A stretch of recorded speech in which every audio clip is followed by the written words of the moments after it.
Bref, on nous a demandé ce qu'était la ville de demain.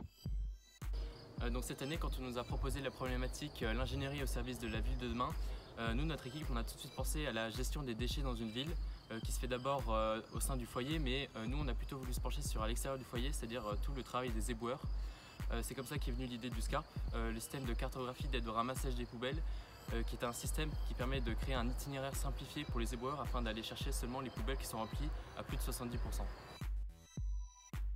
Donc nos objectifs avec le SCARP sont avant tout écologiques, avec l'idée de réduire les émissions de CO2 en réduisant les trajets des camions poubelles, mais aussi humains en réduisant le temps de travail et en allégeant les charges de travail des éboueurs. Donc au début, il a fallu qu'on puisse avoir une idée plus concrète de ce qui va se passer quand les taux de remplissage de notre poubelle vont varier. Donc pour ça, on a fait une modélisation sur MATLAB. Puis on a ensuite cherché plutôt une solution pour que tous nos composants puissent être contenus dans un seul et même espace. Donc on a fait de la modélisation de 3D sur OneShape. Une grande partie de notre projet repose donc sur la programmation Arduino ainsi que sur la programmation de plusieurs modules.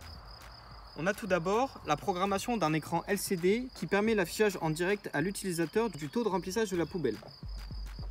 À l'intérieur, on retrouve un module ultrason qui permet de mesurer le taux de remplissage de la poubelle. On a un module GPS, juste ici, qui permet de connaître précisément la position de la poubelle au sein d'une ville. On a ensuite un module Bluetooth qui permet de transmettre le taux de remplissage ainsi que la position de la poubelle au sein de la ville jusqu'à notre application. On a la carte Arduino qui, elle, contient tout le programme ainsi que le calcul de remplissage de la poubelle. Et enfin, on a juste ici une pile 9 volts qui sert à l'alimentation. Enfin, on a juste ici un capteur de fin de course qui permet le déclenchement du calcul uniquement lorsque le couvercle de la poubelle est fermé. Donc on voit bien juste ici que le taux de remplissage de la poubelle est actuellement de 19%. Donc lorsque la poubelle est remplie à plus de 70%, ça envoie une notification à un logiciel qui la prend en compte et qui va signaler à l'éboueur qu'il devra aller ramasser la poubelle.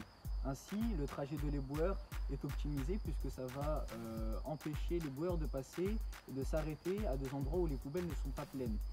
À terme, on pense que ça peut réduire les émissions de CO2 des tournées et ça pourrait, si on y applique à une échelle assez large, réduire les coûts des tournées.